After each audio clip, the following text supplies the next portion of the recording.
Before time began to measure existence, before breath entered the body, the soul spoke.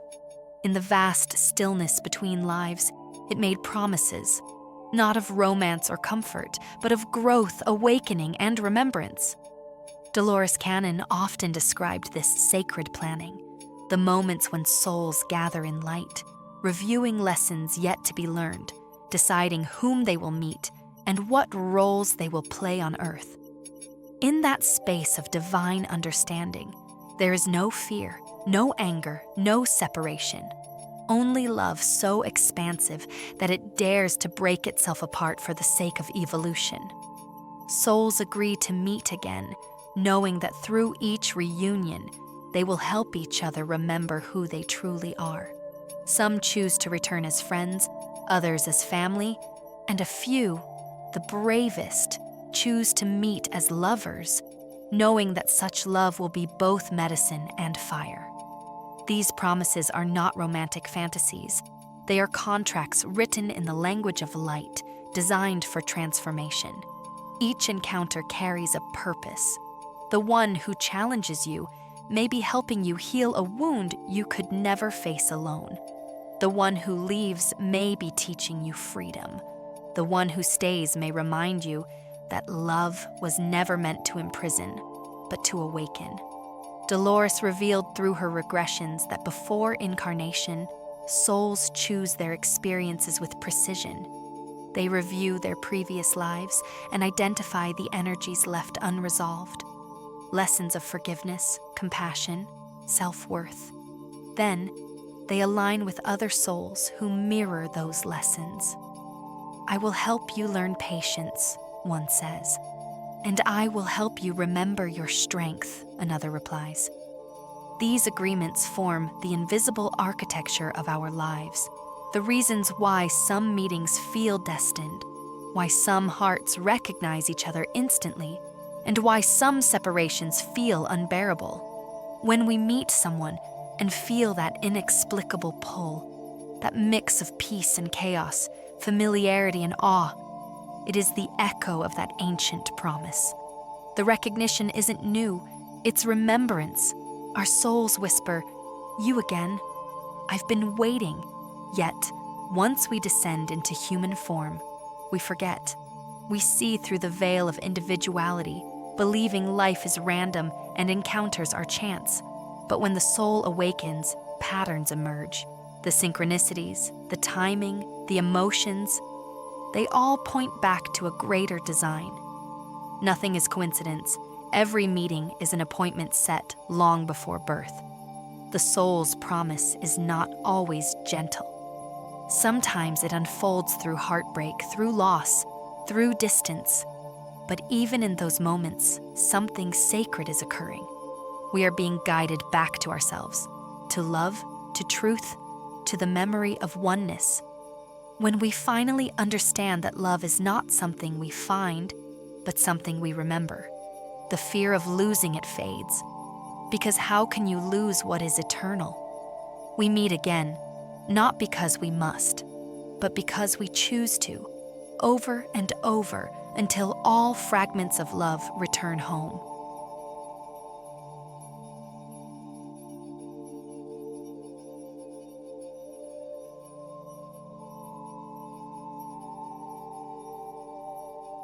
There are moments when time stands still, when your eyes meet someone else's and something ancient stirs within you, something that feels like memory rather than discovery. Dolores Cannon often described this instant as soul recognition, a sacred moment when two beings remember an agreement made long before this lifetime.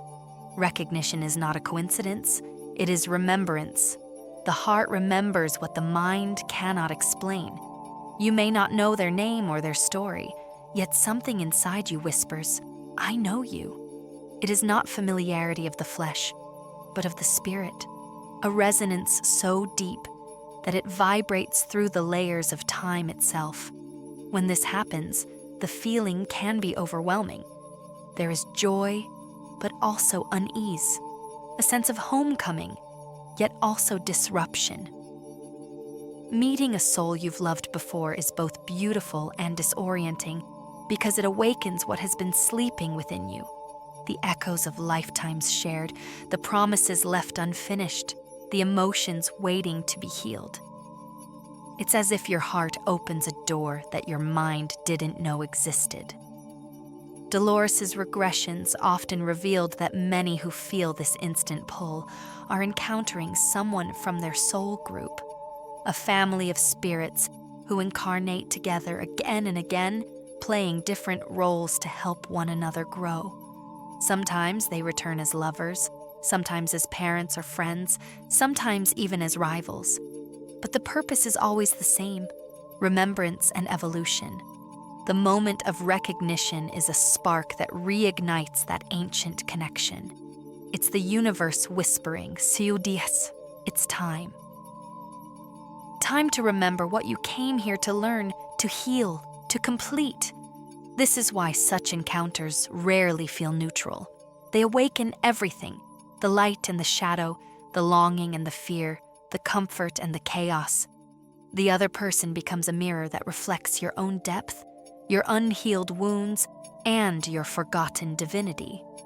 At first, this recognition can be confusing.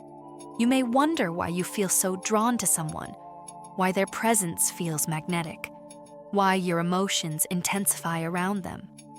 But the answer lies beyond logic. It is your soul responding to its own reflection. The intensity is not about the person. It's about what they awaken in you. Recognition is the soul's way of saying, "You are not alone. You have walked with me before."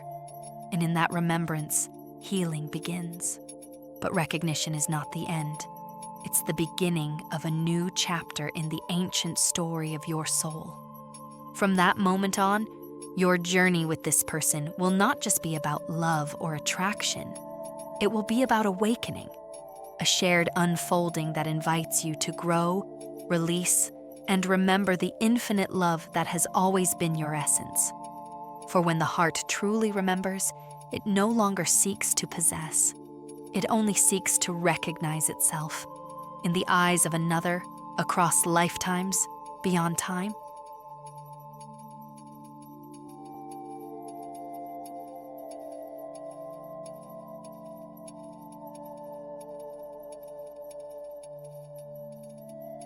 Human love, as we are taught to understand it, often carries a silent chain.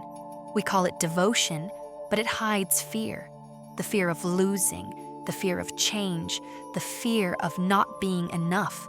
Yet, as Dolores Cannon often reminded through her teachings, true love cannot be owned, it can only be shared. The soul does not cling, it expands. In the higher planes, before incarnation, love is pure energy, a current that flows freely between beings. There is no attachment, no need to possess or control, because the soul knows that nothing real can be lost. But once we enter the human experience, we forget. We mistake closeness for ownership and affection for belonging. We say, "my love, my partner, my destiny," as if another soul could ever truly be ours. The illusion of ownership is one of the greatest lessons love teaches. When two souls meet on Earth, especially those who have known each other before, the connection is electric. It feels like completion, as if the missing piece has returned. But this feeling, if misunderstood, can become a trap. We begin to think that the other exists to fill us, to complete what we believe we lack. And soon, love transforms from liberation into dependency. Dolores taught that souls often reincarnate together precisely to break this illusion, to learn that love does not mean control, and connection does not mean confinement. Sometimes, the very act of letting someone go is the purest expression of love. It is saying, "I trust the divine plan more than I trust my fear." When love becomes about freedom rather than possession, it deepens. It stops being a bargain. "I'll love you if you stay," and becomes a blessing. "I love you, even if your path leads you away." This is the kind of love that heals lifetimes of attachment and breaks karmic cycles. It is not the love that grasps, it is the love that opens its hands. In her regressions, Dolores encountered countless souls who met in this life simply to practice that kind of surrender. Their connection was magnetic, their love undeniable, yet the lesson was to let go, to love without holding, to give without expecting, to trust without knowing the outcome. To love without owning is not weakness, it is mastery. It means you have remembered that the other person is not yours to keep, but a divine being walking beside you for a while. Their purpose is not to stay forever, but to remind you of the love that exists within you, the love that no one can give or take away. The illusion of ownership dissolves the moment you realize that love was never meant to cage anyone, not even yourself. Love is not about holding on. It's about flowing together until the current changes direction and trusting that somehow the river still leads to the same ocean.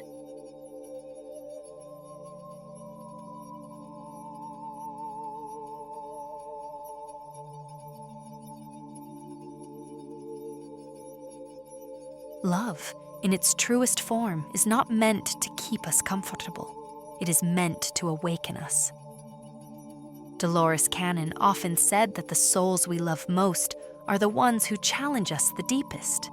They come into our lives as mirrors, reflecting both our beauty and our shadows. They stir our peace not because they wish to harm us, but because they are helping us grow into who we truly are. When two souls meet under a higher agreement, the connection feels magnetic. Everything about the other person seems familiar. Their energy, their eyes, their voice. It feels like coming home. Yet, shortly after, something unexpected happens. Peace turns into friction, certainty into confusion. You begin to see not only the light of love, but the hidden corners of yourself illuminated by it. That's when the mirror begins its sacred work. It shows you where you are still afraid, where you still control, where you still cling. The very person you love the most might trigger old wounds you thought were long gone. But this is not punishment, it is the soul's way of saying, "Look here, this is where you are ready to heal." Dolores' regressions often revealed that we choose these mirrors before we are born. We invite them into our story not to make us happy, but to help us evolve. The one who frustrates you may be teaching patience. The one who leaves may be teaching surrender. The one who challenges you may be teaching self-worth. These are not coincidences. They are divine lessons in disguise. Love challenges you because it forces you to confront your reflection without filters. It reveals how much of your love is unconditional and how much is still fear disguised as devotion. It asks, can you love someone without trying to change them? Can you stay open when you feel vulnerable? Can you forgive without needing to be right? When you begin to see love this way, relationships become sacred classrooms. Each conflict becomes a mirror reflecting the lessons your soul chose to master. Every emotion, joy, anger, longing, loss becomes a message from your higher self guiding you toward balance. Dolores taught that when you stop seeing the other person as the cause of your suffering, you reclaim your power. The mirror doesn't create the wound, it reveals it. And when you can face that reflection with compassion, the lesson completes itself. Love, then, becomes a form of alchemy. It transforms pain into wisdom, fear into understanding, separation into unity. The greatest growth often comes not from the love that soothes, but from the love that shakes your foundation, because only then do you learn to stand in your own light. The mirror of love is not cruel, it is merciful. For only by seeing ourselves clearly can we finally remember who we are. Beings made of light, learning to love like the divine, fully, freely, and without fear.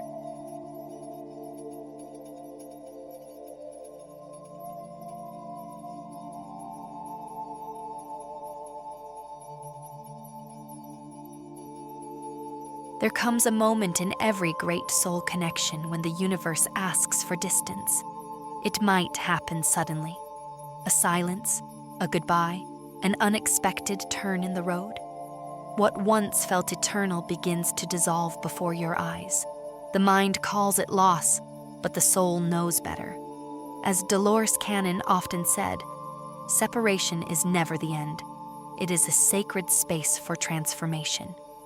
In the higher realms, before we incarnate, we agree not only to meet, but also sometimes to part. One soul may promise to walk beside you only long enough for you to awaken. Another may choose to step away so you can find the strength you once searched for in their presence. Separation, then, is not rejection. It is continuation. It is the pause between breaths, the silence between heartbeats, where growth begins. When the one who mirrors your soul is no longer near, everything within you is tested. The absence feels unbearable, like a missing part of yourself. You search for them in songs, in dreams, in memories. Yet what you are truly searching for is not the person. It is the feeling they awakened, the remembrance of your own divinity. Dolores's regressions often revealed that souls who share deep bonds sometimes must separate physically so that each can grow individually. Together, they awaken each other. Apart, they integrate what was awakened. It is a rhythm as old as the universe. Connection, separation, reunion. The ebb and flow of divine love learning to expand through freedom. It is during separation that love evolves from attachment to essence. You learn that real love does not depend on proximity. It lives quietly in your being. It becomes prayer rather than possession, light rather than longing. You begin to love the other not as yours, but as part of the same infinite consciousness. You realize that love never belonged to you. It flows through you. The pain of absence, though sharp, carries a hidden mercy. It strips away illusion. It teaches you that you were never incomplete without them. You were only asleep to your own wholeness. The one you miss most is the part of you that they helped you see. And as you begin to embody that light, the ache softens into gratitude. Separation also reveals trust. Trust in divine timing. Trust that what is meant for you cannot be lost. Trust that every ending is just a shift in form. Even if paths never cross again, the souls remain connected, eternally woven through shared lessons and silent love. In truth, separation is not absence. It is expansion.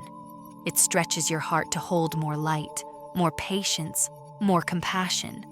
It teaches that love is not about holding hands, but about holding presence. And one day, perhaps in this life or another, when the paths cross again, the love will not feel desperate or broken. It will be peaceful, the love of two beings who have learned to meet not from need, but from wholeness. Because the greatest proof of love is not in staying, it's in continuing to love, even when apart.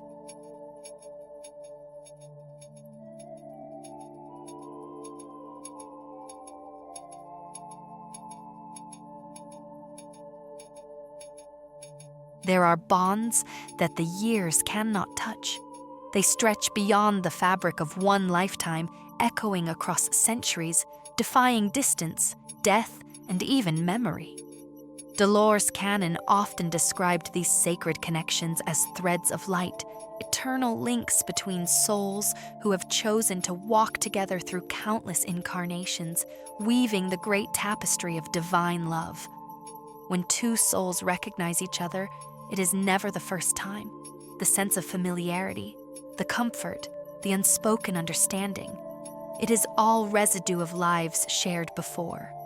Perhaps you once laughed together in another age, or promised to find each other again before the stars themselves were born. That feeling of, I know you, is not imagination. It is remembrance. It is your soul catching up to a memory your mind has forgotten. Time to the soul is an illusion. Life after life, it keeps writing the same love story in different forms. Sometimes as lovers, sometimes as friends, sometimes as strangers whose paths cross for only a moment, yet leave an eternal mark. The connection remains the same, only the circumstances change. Each meeting adds another verse to the same sacred poem. Dolores' regressions revealed that many of these eternal bonds exist to help souls evolve together. When one grows, the other expands. When one heals, the vibration lifts both. Even in lifetimes where they never meet physically, the energy remains, silent, unseen, but pulsing through dreams, synchronicities, and intuition. You may think of them suddenly for no reason, feel their presence in the quiet hours, or sense a pull toward places you've never been. This is how eternal love whispers, through energy, not words. Such love is not bound by form or possession. It is not diminished by distance, nor ended by death. The soul does not measure time in years, but in lessons. When one lifetime ends, the love simply shifts to another dimension, waiting patiently for the next opportunity to express itself. Sometimes, the reunion happens in dreams before it happens on Earth. Sometimes, it happens only beyond the veil. But it always happens, because energy cannot be destroyed, only transformed. This is why some connections never fade. Even when they are silent, even when both souls walk separate roads, the love continues its quiet work of transformation. It heals through memory. It strengthens through absence. It teaches through longing. The eternal connection is not about clinging to someone from the past, but about honoring the infinite love that moves through lifetimes, always guiding you home to your essence. That essence is love itself, unconditional, undivided, eternal. When you recognize this, you stop searching for the one, because you realize you've been meeting them over and over again, in different faces, in different stories, all leading you back to the same truth. Love does not belong to time. Time belongs to love.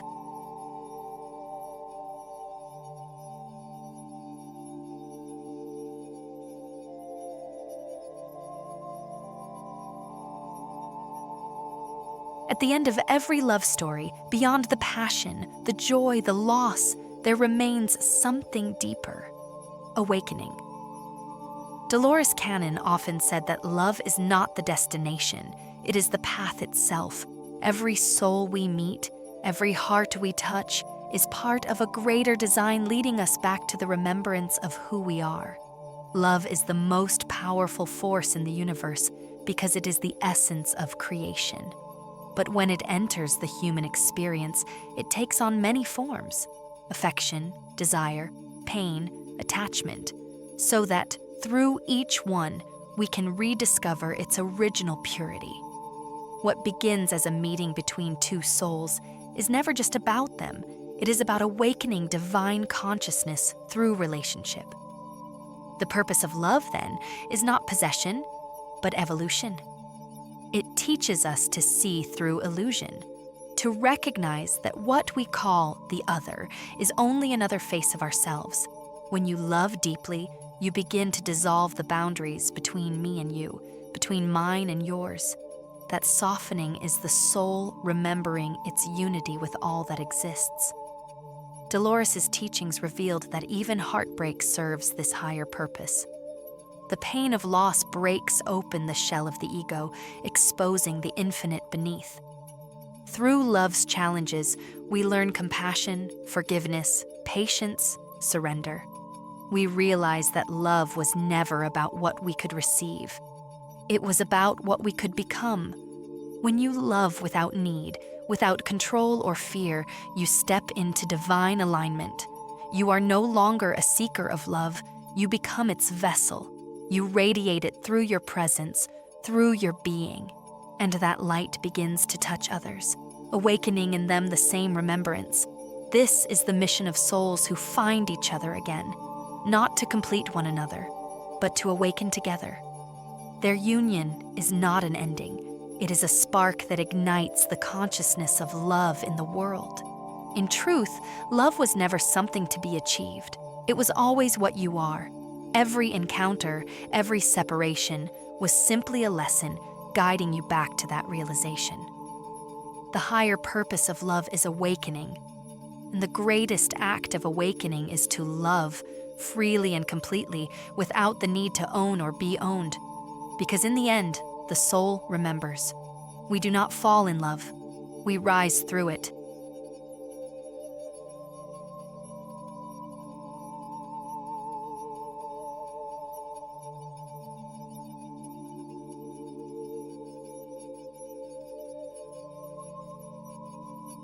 If something inside you stirred while listening to this, it's not by accident. You're not alone on this path, and your soul is guiding you for a reason.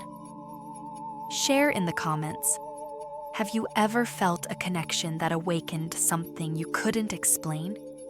If this message resonated with your journey, subscribe and hit the bell, so you don't miss the next step on the path of awakening. This is just the beginning. Let's walk it together.